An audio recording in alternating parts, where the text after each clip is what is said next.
Hey there, it's Mark with Low Country EV. We're doing a quick trip to Lowe's on FSD 14.3.4.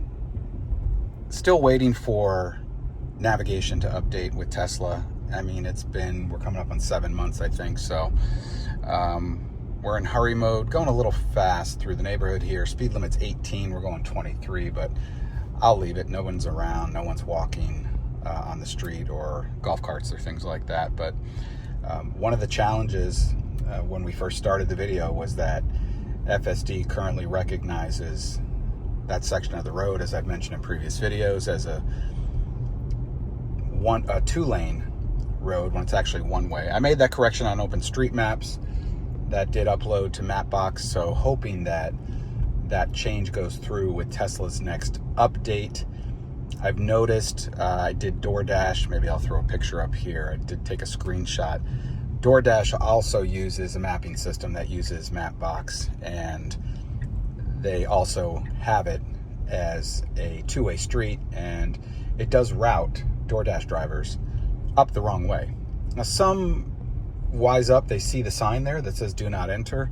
It's not a big, huge red circle do not enter sign. It's just a white sign that says do not enter. It's an official sign, but they will see that and they'll go straight instead of turning right the wrong way onto that street and come down the side street towards where I live, which is fine. That's probably the fastest way to go. FSD 14.3.4 does a great job. I know people nitpick with some of the stuff, but the whole improvement with 14.3, with the 20% faster speed, you really feel it with the stop signs. Let's see here. Correct speed change, correct to 55. It's not correct going in the other direction. Tesla reads the speed warning sign for the curve that we just passed as 45. Another interesting thing is that up here, you'll see it's 55 all the way to the intersection where we stop to the next stop sign. But for some reason, a section of road up here changes to 25 miles an hour. I'm not sure why. FSD pretty much ignores that. There it is, 25 right there. Why 25 right here to the stop sign? It's 55. So I went through, this is a pretty regular route for me. We're going to Lowe's. We'll see how it parks and where it parks. This is a very sharp right-hand turn, but the rear-facing camera on the left up by the front fender looks back, sees that no one's coming, and we're going. So really good job there. Speed limit here, 45. Hurry will typically run right around 45. We're slowly increasing speed. We just dropped down a bit, probably because of this guy walking the dog and some cars here, but we'll get up to 45 is the right speed here. You don't want to speed through here. There's a lot of police. So again, the challenges here in the low country, southern, eastern coast of South Carolina really is navigation. FSD's been doing a really good job. I think that's true pretty much for most of the country, where navigation and parking, of course, causes the majority of issues. But we'll see where FSD wants to take us to Home Depot. I did select the route I wanted, which it did come up as an option, which was great. Sometimes it doesn't. There's a very direct route that's actually the shortest route, but FSD always wants to go further up the main road, make a sharp right turn, sort of head back in diagonally in the same direction, then make a left turn, and then go back up towards Home Depot, when you can just make a straight right on one of the roads up here. That is the best way to go. Apple Maps does it that way, Google Maps does it that way, Waze does it that way. None of those three major mapping services route the way Tesla does. And again, I know people, I've corrected a couple people on Facebook recently, they think FSD is using Google Maps. And remember, the Google Maps satellite view that we're seeing here, and I have a Model Y Performance, so I get connectivity for lifetime. And so I get access to the satellite maps, not just the regular map. So the satellite map and the regular map view, just the graphics, the view alone is Google Maps, but none of the map data technically, and the routing has anything to do with Google routing. If it did, I don't think people would be complaining, right? Tesla uses Mapbox for points of interest, for road data, things like that, for their FSD, and Valhalla routing for the routing information. So let's see what happens here. We got some kids on the left who want to cross. They're doing a good job paying attention to the do not walk sign. Green light, wait for that car, left turn, good job. I find with 14.3.4 in this case, acceleration from stoplights, stop signs to be really good. It's just driving really well. I have noticed some changes. So when I initially downloaded 14.3.4, I was getting minimal brake stabbing, a little steering wheel shudder at some stoplights, things like that. That went away really after the first few drives. So I don't know enough to know if there is a minimal calibration period when they do even these dot releases, but those kinds of things have gone away. It's been completely smooth. So here's that turn I mentioned. In a lot of cases, FSD wants to go all the way up here, make a sharp right turn, then make a sharp left turn. That has never been the faster route and not the chosen route for Google Maps, Apple Maps, and Waze, but FSD always wants to default to that way, or even going further up past where Lowe's is, make a right-hand turn, and then come back in this direction. But I think some of it might have to do with the speed limits that are incorrectly assigned here. So we just passed a sign that said 35, and you can see FSD has this as 30. I did fix that on OpenStreetMap, so hopefully that'll update on the next navigation update. It's also a school zone, but it is a Saturday. FSD does not currently recognize the school zone. It is not a flashing light with a speed limit sign that changes. It is a very limited 45 minutes in the morning, 45 minutes in the afternoon along here. But if we were to go 30 or the current 28, 29, I don't think that would be an issue even if a policeman was there. I have seen a policeman parked along there. I think people tend to kind of race through this little section to cut over here to one of the main roads that this area was just added. You can see it on Google Maps here updated, but the points of interest are actually completely off here. If I add them in, why is Ulta Beauty on the road right there and not back here at the store? I went through and fixed all of this, mapped all of this out. The Aldi was actually built a little bit after the rest of the shopping center was open. But I did go into OpenStreetMaps. You can as well. Correct the roads, add buildings, add points of interest, add parking lot areas. All of that, hopefully, will be updated and with the Tesla maps and help FSD get to the right location. So I have navigated to Ulta, and it does want to make a right and just sort of doesn't know what to do when it's on this main road, and that's where the point of interest is. So that correction has been done on OpenStreetMaps, but you can see that's probably not there. People think that this is Google points of interest on here.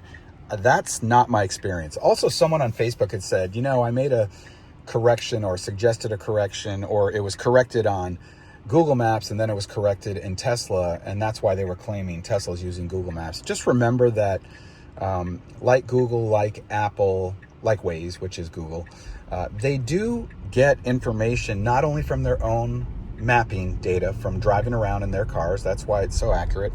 They do use government data. They do use user input. I do correct Apple Maps and Google Maps on occasion. That doesn't mean it transfers over to Tesla, but in a lot of cases, they also use third-party data information like TomTom Maps, OpenStreetMaps, of course. All services use that, and they validate it with their own information that they have from the Google Street Mapping cars and the Apple Maps cars and things like that. So it's not 100% Google Maps and Apple Maps getting all the information in the POIs. They obviously default to that if they're personally getting it and they know the information's correct, but they do still rely on some crowdsourcing. And of course, if you go into Apple Maps or if you just go to the Apple Maps thread on Mac Rumors, I start that thread every year, you can see a link there to the data sources, and it's quite dramatic. Obviously for transit data, traffic data, in some cases they'll use TomTom, short-term street closures and things like that. They do tend to go to TomTom or crowdsourcing data direct from Apple Maps.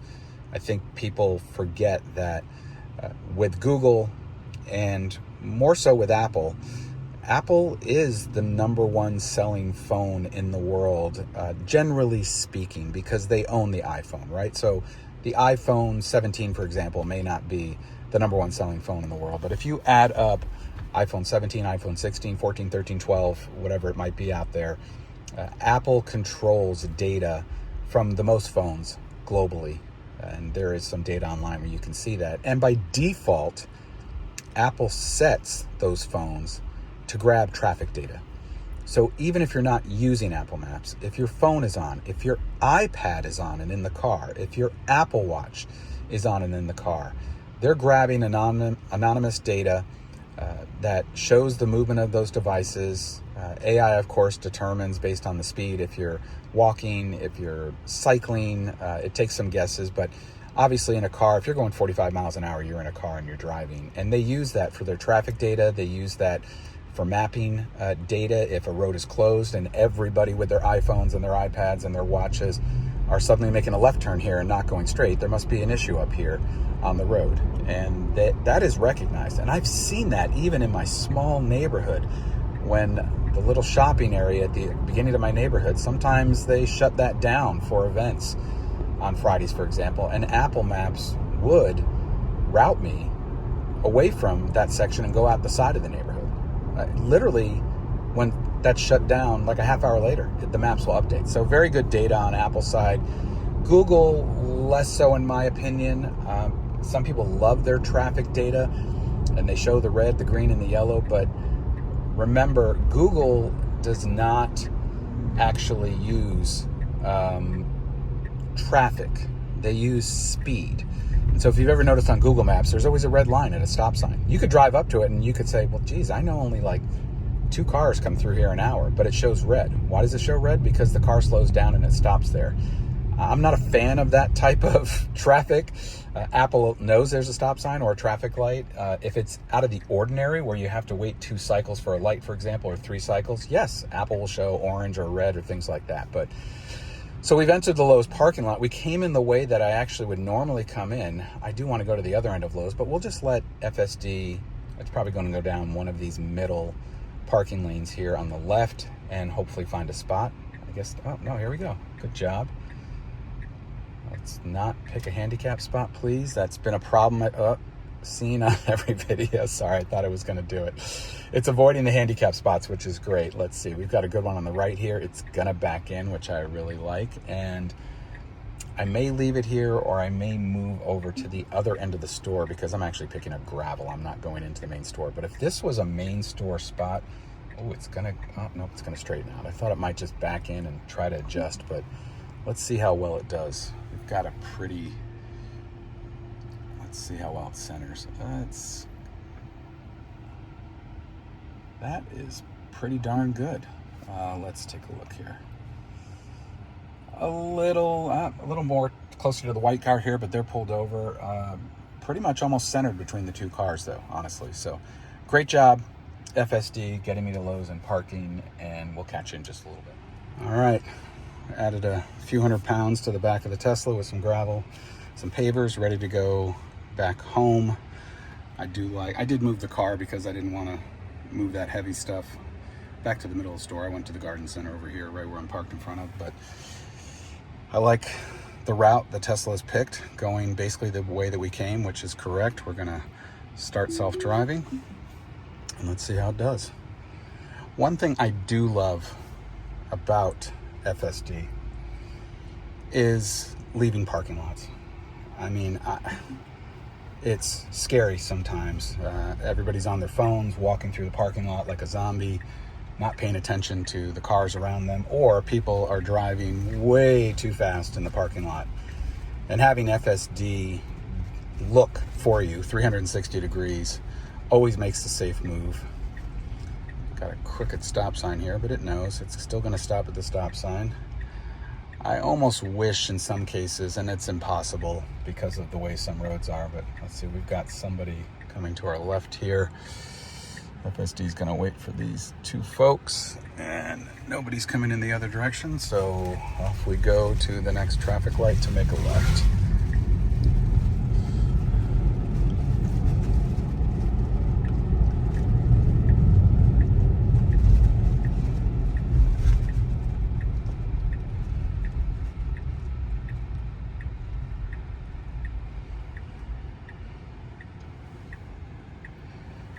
Just the little things too.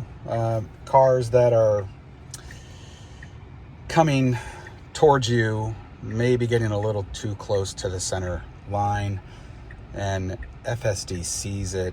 Instead of just staying in the middle of the lane, it eases over. Sometimes it's imperceptible, but those are the kinds of things I do tend to supervise pretty closely, as I should, partially because I love watching it do those incredibly smart and safe things by staying away from vehicles that, obviously with people driving them, can't seem to stay 100% in the middle of their lanes. So no turn signal with this light, so we'll have to yield, make an unprotected left here, oncoming traffic. Sometimes I'm also amazed at what the FSD front-facing cameras see. They are higher up, obviously, up behind the rearview mirror, and can see beyond some of the oncoming cars, where even I get a little nervous. It starts making a left, and I can't see, in some cases, depending on the curve of the road in front of me, if there's another car coming behind the cars that are turning in front of me. But it always does a great job. Never makes an unsafe move, at least I've experienced. No critical interventions.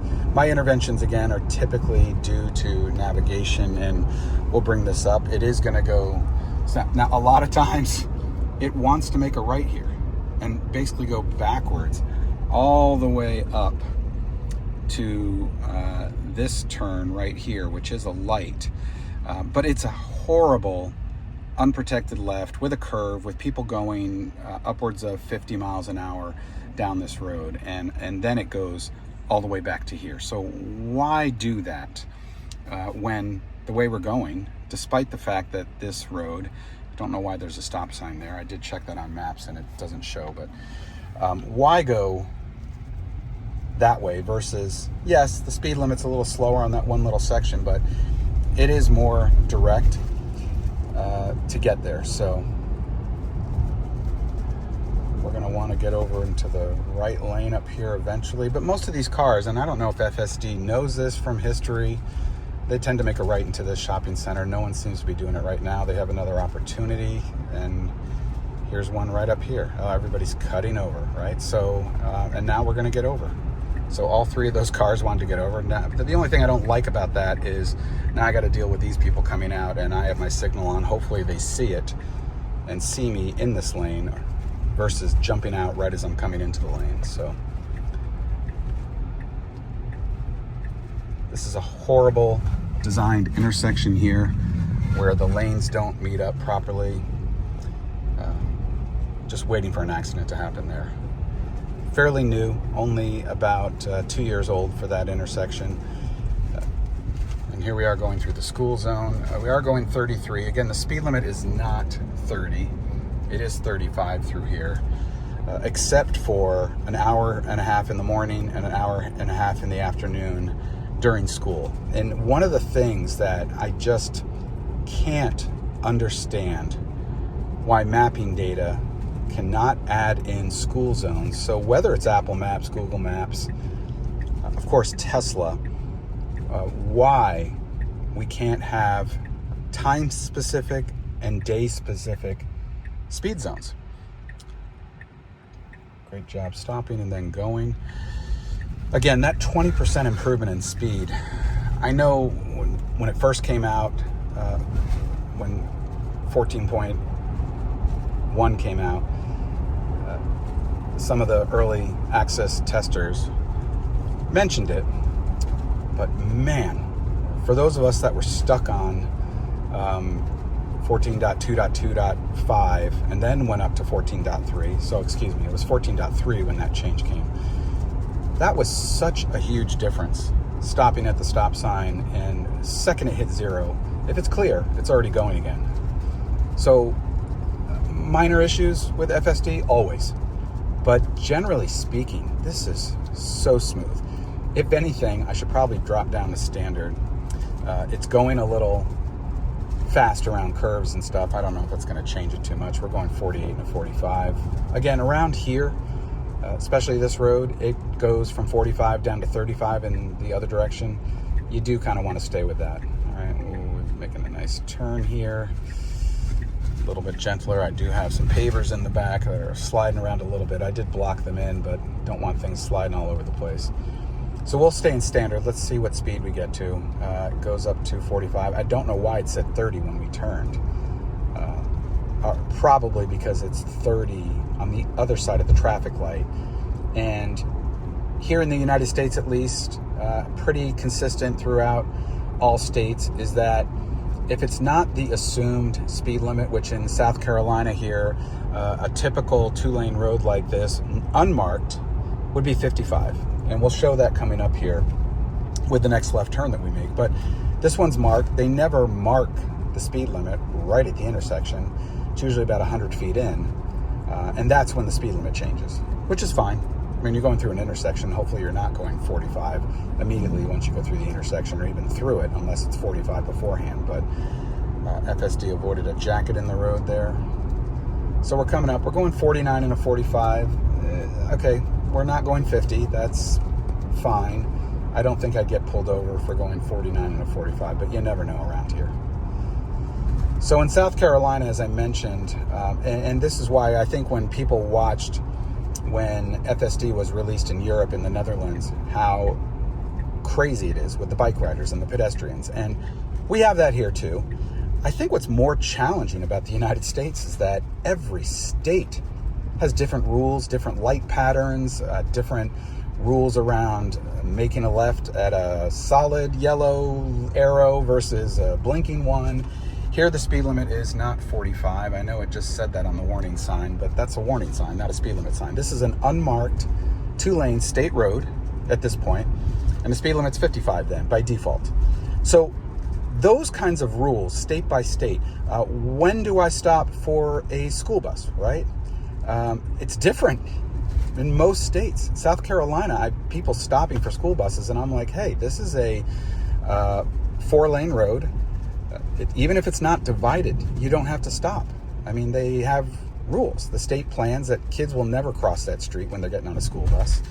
So, squeezing through here with a cone. And now this is really interesting.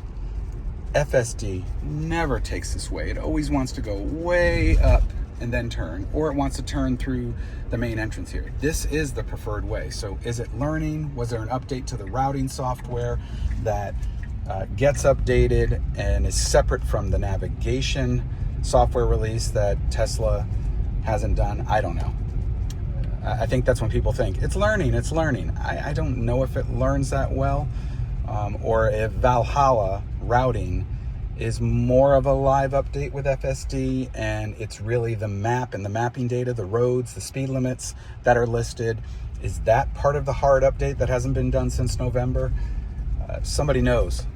Add it into the comments there. I watched some videos on this, and I think it's never been really clear. One of the videos from one of the guys I follow that I really trust a lot, he's really good. It's basically, he said that they were using Google data for some of the POIs. I don't believe that's true at all.